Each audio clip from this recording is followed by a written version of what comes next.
जम्मू कश्मीर के पहलगाम में हुए आतंकवादी हमले और पाकिस्तान तथा भारत के बीच युद्ध के संबंध में ब्रिम्स अस्पताल की नर्सों ने मोमबत्तियां जलाकर पहलगाम में मारे गए लोगों को श्रद्धांजलि अर्पित की और भारत के बहादुर सैनिकों का उत्साह बढ़ाया। इस अवसर पर ब्रिम्स हॉस्पिटल के डायरेक्टर शिव कुमार शेट्कार और ग्रेड नर्सिंग सुपरवाइजर विमानवेल गोड़ेकर ने मीडिया से बात की। इस अवसर पर चिकित्सा शिक्षा विभाग नर्सेज एसोसिएशन के अध्यक्ष एमडी अब्दुल अलीम, यशवंत गादगी, रोजा सिस्टर सहित अन्य लोग उपस्थित थे। केपी न्यूज के कैमरामैन पपुराज का कवरेज। देश विदेश और स्थानीय समाचारों के लिए चैनल को लाइक, शेयर और सब्सक्राइब जरूर करें।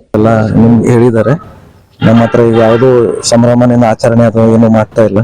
ಈಗ ನಮ್ಗೆಲ್ಲರಿಗೂ ಗೊತ್ತಿದ್ದಂಗೆ ಇಂಡಿಯಾ ಪಾಕಿಸ್ತಾನ ಏನ್ ನಡೀತಾ ಇದೆ ಅದ್ರ ಬಗ್ಗೆ ಸ್ವಲ್ಪ ಯಾವುದು ನಾವು ಸಂಭ್ರಮ ಮಾಡಬಾರ್ದು. ಯಾಕಂದ್ರೆ ನಮ್ಗೆ ದೇಶ ಮುಖ್ಯ ಫಸ್ಟ್, ಆಮೇಲೆ ಇದು ಎಲ್ಲ ನಮ್ಮ ಸ್ಟಾಫ್ ನಾವು ಯಾವುದೇ ಕಾರಣಕ್ಕೂ ಎಲ್ಲ ಹಾಸ್ಪಿಟಲ್ ನಿನ್ನೆ DC ಮೇಡಮ್ ಅವರು ಮೀಟಿಂಗ್ ತಗೊಂಡಿದ್ರು.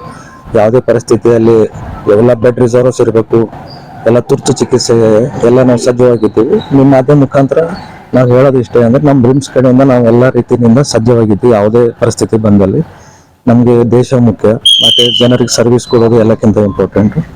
ಜೈ ಹಿಂದ್, ಜೈ ಕರ್ನಾಟಕ. ನರ್ಸಿಂಗ್ ಸುಬ್ರಹ್ಮಣ್ಯ ಬ್ರಿಮ್ಸ್ ಇವಾಗ ಆಲ್ರೆಡಿ ನಮ್ಮ ಜಿಲ್ಲಾಧ್ಯಕ್ಷರು ಹಾಗೂ ನಮ್ಮ ಮಾನನೀಯ ನಿರ್ದೇಶಕರು ಹೇಳಿದ್ದಾರೆ, ಯಾವುದು ಈ ತುರ್ತು ಪರಿಸ್ಥಿತಿಯಲ್ಲಿ ನಾವು ವಿಜೃಂಭಣೆಯಿಂದ ಪ್ರೋಗ್ರಾಮ್ ಮಾಡೋದು ಅದು ಅಷ್ಟು ಸರಿ ಅನ್ಸಲ್ಲ.